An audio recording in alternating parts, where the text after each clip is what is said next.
দেশকে নেতৃত্ব শূন্য করে সার্বভৌমত্ব বিক্রি করে দেওয়ার মাস্টার প্ল্যান করা হচ্ছে বলে অভিযোগ করেছেন বিএনপির সিনিয়র যুগ্ম মহাসচিব রুহুল কবির রিজভী।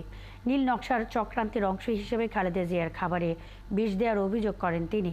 সোমবার নয়াপল্টনে খালেদা জিয়ার রোগ মুক্তির জন্য এক মিলাদ মাহফিলে এসব কথা বলেন রিজভী। তিনি বলেন, প্রতিহিংসা থেকে বিএনপি চেয়ারপারসনকে দুনিয়া থেকে সরিয়ে দেওয়ার চক্রান্ত চলছে। রিজভী আরও বলেন, শেখ হাসিনার অবৈধ ক্ষমতাকে বৈধতা দিয়েছে পুলিশ। অন্যায় অবৈধ কর্মকাণ্ড অব্যাহত রাখতে বিবৃতি দিয়ে গণমাধ্যমকে পুলিশ প্রচ্ছন্ন হুমকি দিচ্ছে বলেও মন্তব্য করেন তিনি। অপরাধী যেই হোক তার বিচার হওয়া উচিত বলেও মনে করেন রিজভী।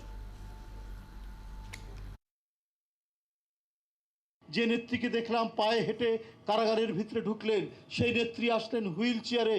আজকে একের পর এক রোগাক্রান্ত, একের পর এক অসুস্থতায় তিনি ভুগছেন। একমাত্র এই চক্রান্ত নীল নকশা হচ্ছে শেখ হাসিনার। উনাকে তিলে তিলে নিঃশ্বাস করার জন্যই কারাগারে নিয়ে যাওয়া হয়েছে এবং খাবারের মধ্যে নানা ধরনের ওষুধ প্রয়োগ করে আজকে তার শরীরের নানা অসুস্থতায় তিনি ভোগাচ্ছেন।